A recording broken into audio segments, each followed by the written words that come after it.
What's going on, guys? Welcome back to the Sports Junkies Podcast. It's Wednesday, so you know what that means. We got some more NFL to talk about, and this episode is going to be kind of full. Well, not really necessarily full. We got 3 topics to talk about today, but there has been a crazy weekend considering the NFL as free agency is underway. A lot of teams making a lot of moves, everyone except the Steelers, because we have no money. As a matter of fact, instead of making moves, we're losing players. But that's not going to be the focus of the video. We've talked about the Steelers in the last 2 episodes.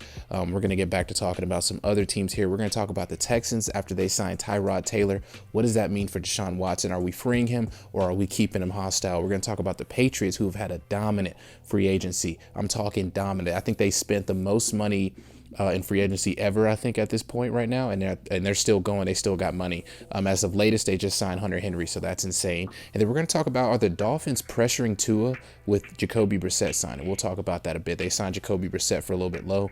We'll talk about how that plays into the whole Tua quarterback situation, especially considering I think they have the 3rd overall pick. So it's going to be interesting to see what they do with that. But let's talk about the Texans for, actually, before we get into this video, make sure you guys are commenting and subscribing. Like 80% of you guys who are watching the videos aren't subscribed. We really appreciate a subscription as we try to get to this road to 100 subs.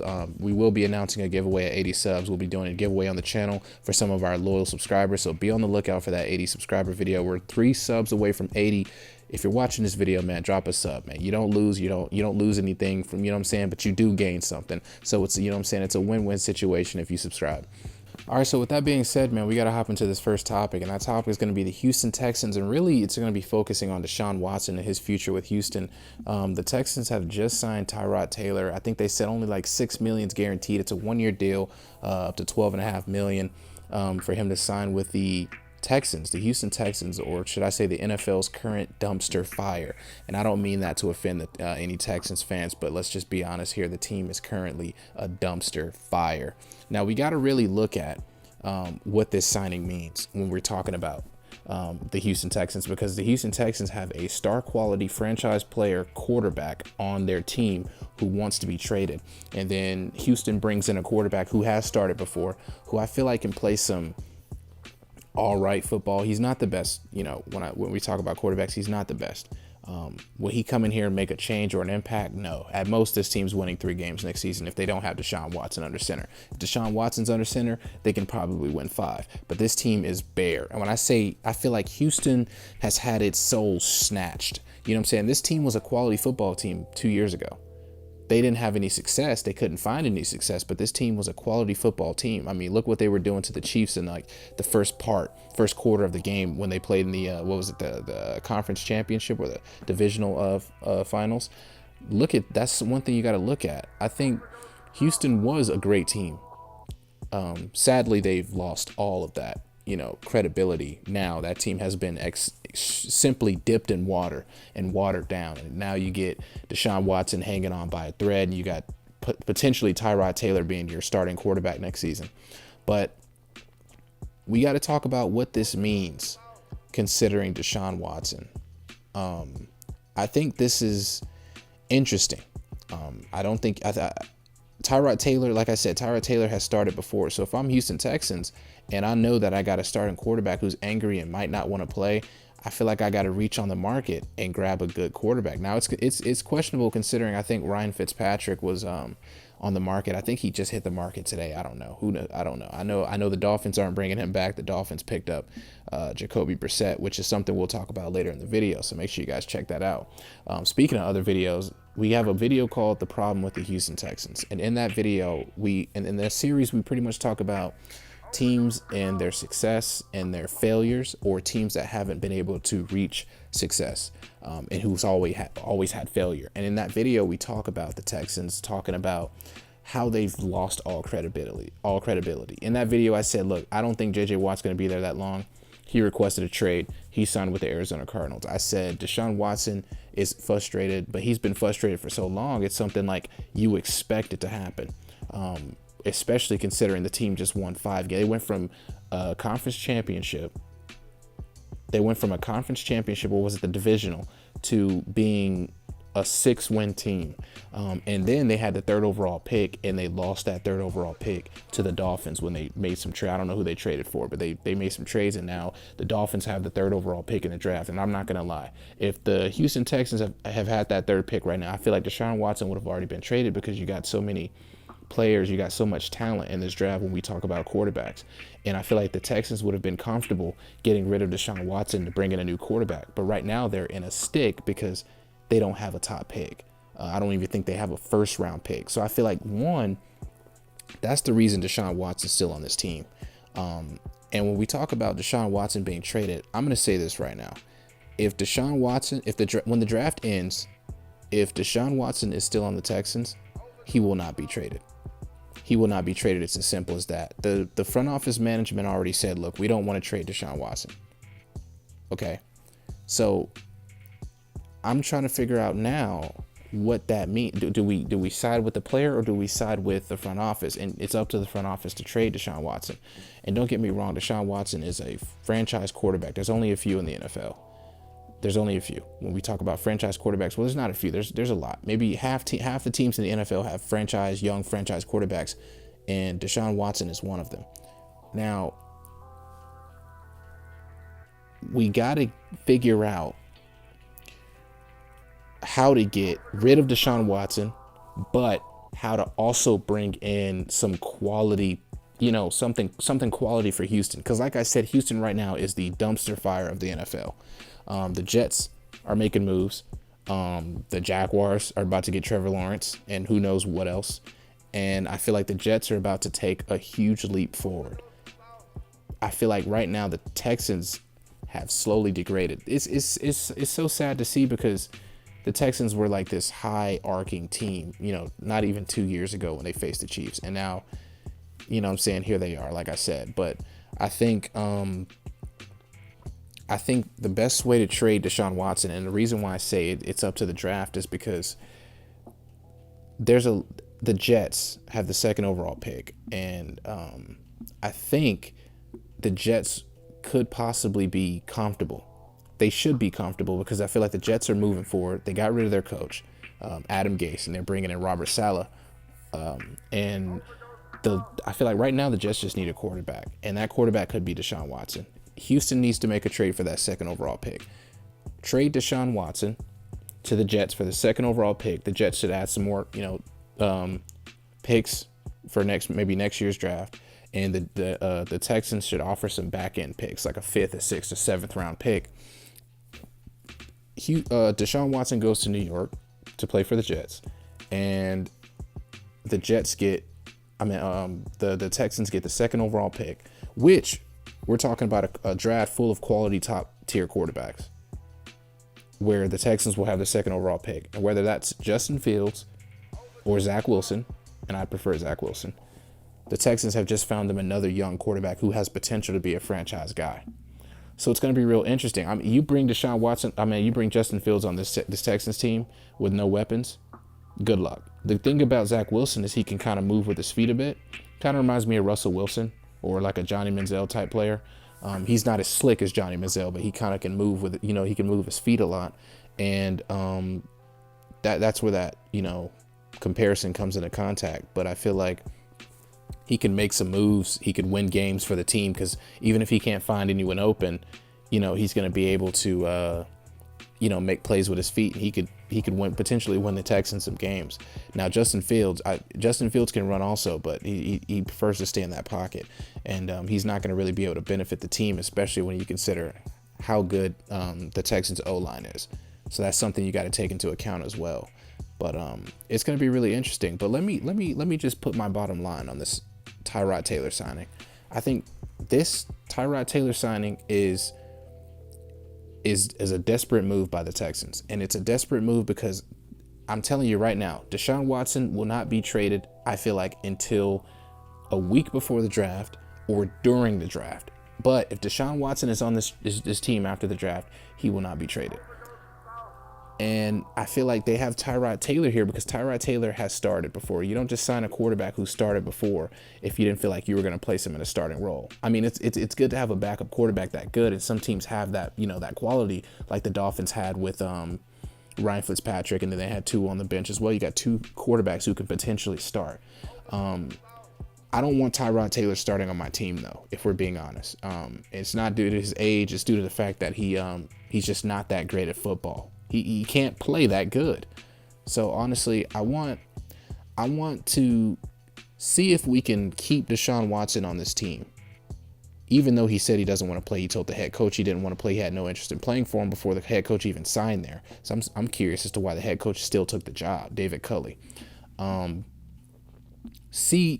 feel like this move is for them to feel out Deshaun Watson's future, if he'll play next season, because I think next season's his contract year anyway. So you've got no choice really but to trade him while you still can and get something out of it, because next season you'll lose him for nothing. You know what I mean? So I think when you sign a guy for just $6 million guaranteed, a 1 year, up to $12 million contract, I don't think that's a contract saying, hey, we want you to be our starting quarterback. I think it's a contract saying, hey, we want you to. I do think it's a contract saying that, hey, we want you to be ready because you may be our starting quarterback. You may be the starting quarterback for the Houston Texans. And Tyrod Taylor has to be ready for that. And I'm sure that was communicated with Tyrod Taylor, making him want to sign with the Houston Texans, because nobody in their right mind just wants to sign with this team. And Tyrod Taylor definitely took that deal for only $6 million, but up to $12 million. So it's going to be interesting to see what the Texans are doing. But like I said, the bottom line is, as we get closer to draft night, we'll see what the plan is for Deshaun Watson. But let's get into another team. Okay. Let's talk about another team's free agency now.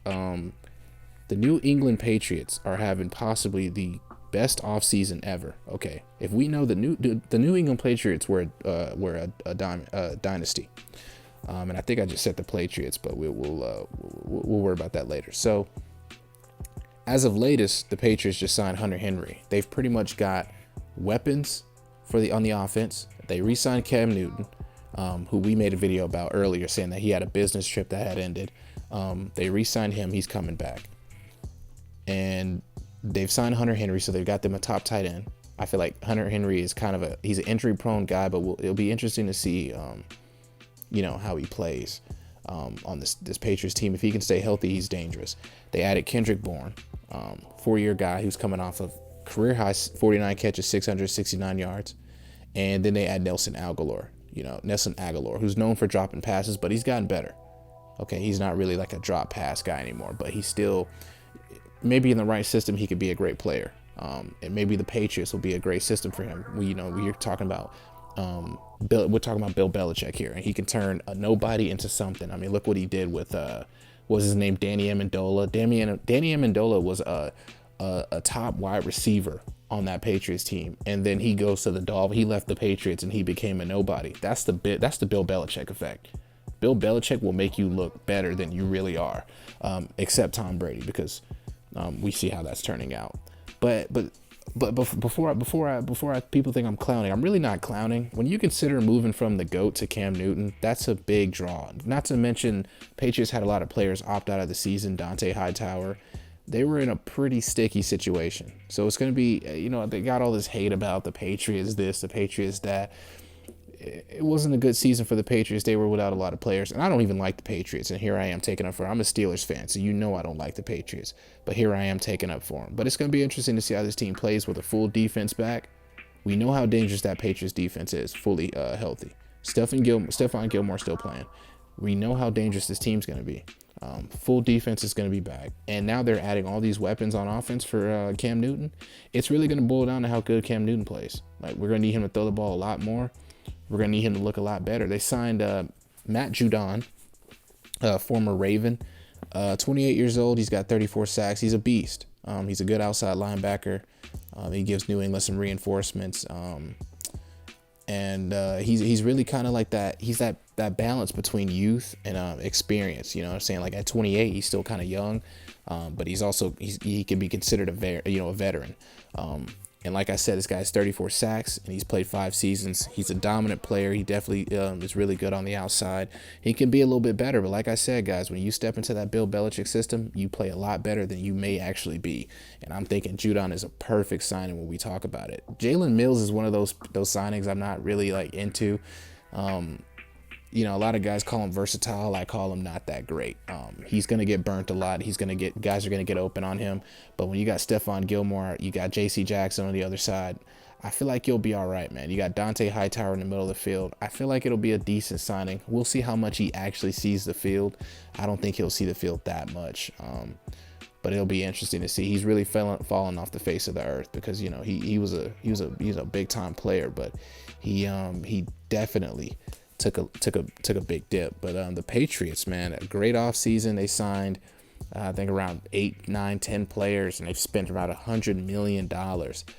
So it's going to be interesting. We'll see if the Patriots can make the playoffs next season. We'll see if the Patriots are coming back. We'll see how this Bill Belichick system is looking. But it's going to be real interesting for the Patriots. I'm excited to see him, and I don't even like this team. But it's going to be real interesting. Let's see if Hunter Henry can stay healthy. Let's see if Henry Anderson's going to make an impact on that D-line. Let's see if Kendrick Bourne's going to, up that career high and go for 700-800 yards with Cam Newton at quarterback. That's the real interesting thing. And let's see if Nelson Dropalor is going to, catch some passes. Let's see how he's looking. And then let's see how Matt Judon looks off the edge. But that's all we're going to talk about for the Patriots. Let's talk about this last topic though. This last one is interesting, and it has to do with the Dolphins. The Dolphins are kind of in a similar situation with what I said about the Texans. Now, the Dolphins have just signed Jacoby Brissette, and Jacoby Brissette can absolutely start on a team. Jacoby Brissette is a starting caliber, quarterback, as he started for the Colts before. He started for the Patriots before. He was like 3-0 as the Patriots starter or something like that. So it's going to be real interesting to see what they plan on doing for him. In 2019, he threw nearly 3,000 yards, 18 touchdowns, 6 picks. And in his career, he's thrown 31 touchdowns, 13 interceptions, 6,400 yards, which is really good. He's a great quarterback, I think. And he's a perfect guy. He's in that Matthew Judon, like what I said about Matthew Judon. He's in that mix between youth and a dominant quarterback. He's got some height on him. He can run he's got some nice speed. He can move. He can throw the ball really well. I really like Jacoby Brissett, but that's not really the topic. The topic is was this deal made to pressure Tua Tagovailoa into playing better, into looking more like the future for that Dolphins team? Tua got, obviously being a rookie, Tua got his first start. He got some play time, and he looked like an okay quarterback. And for a guy like Tua, me being a Georgia fan, I'm going to tell you right now, I hate Tua with a passion. But man, I love watching him play, and I will not lie. He's done some things to my team I dream about constantly. But coming into the NFL, I want nothing but for him to be successful. And he hasn't looked like that quarterback we saw at Bama. Now, don't forget, he's coming off that hip injury. He didn't play football for a while. You know what I'm saying? He was really trying to rehab off that hip injury. That was painful, by the way. It was a bad injury. And you got to consider he is trying to rebound from that. I think next season he's going to take a jump not many people are going to expect. Now, with the Dolphins signing Jacoby Brissett, I feel like it's really that move into pressuring Tua to play better. And I think Tua will get the start when the season first starts. Tua's going to definitely get the start. But I really think ultimately you can't really blame too much of this on Tua when you think about how he's played. The Dolphins need weapons. They need wide receivers. I think they'll answer that in the draft. And they need, especially with that third overall pick, I'm talking, I don't know, Jamar Chase or Devonta Smith might be looking great for a Dolphins jersey. And then a running back. And if I'm being honest, even though I want this guy on my team, that I want this guy in black and yellow so bad, I do think he'll end up in Miami.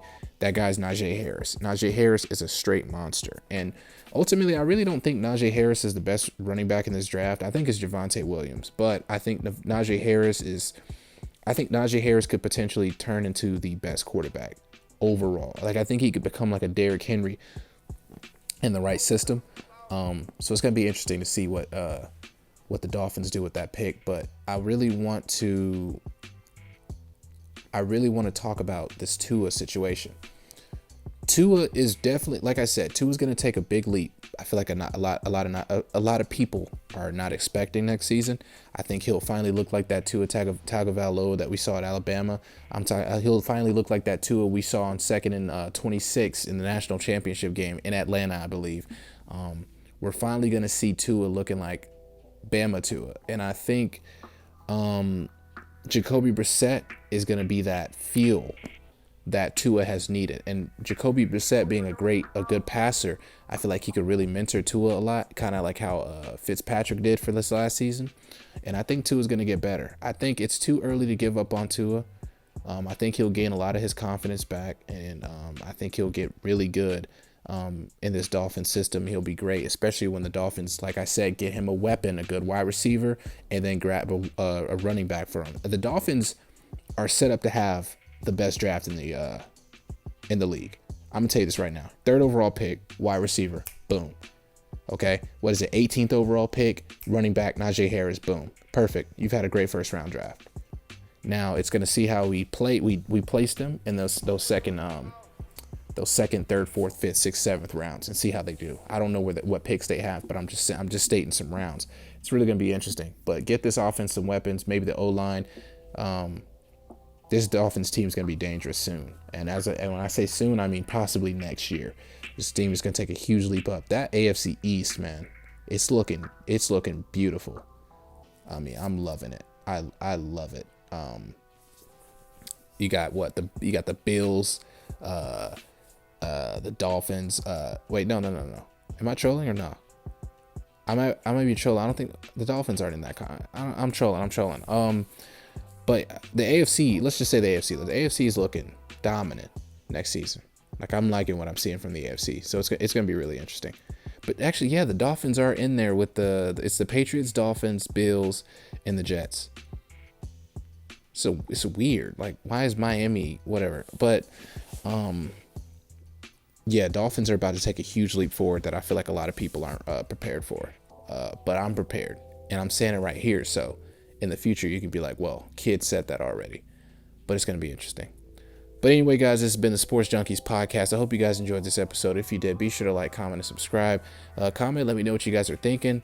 Until next time, guys, I'll see you guys soon. But like I said, make sure you guys are checking out those problem lists. Make sure you guys are checking out the other videos on the channel. We will post this video as a full, and then we'll post a kind of some clips Wednesday night, and then we'll post another clip Thursday, and then Friday is back to the NCAA. So until next time, guys, been your boy Kid. See you soon.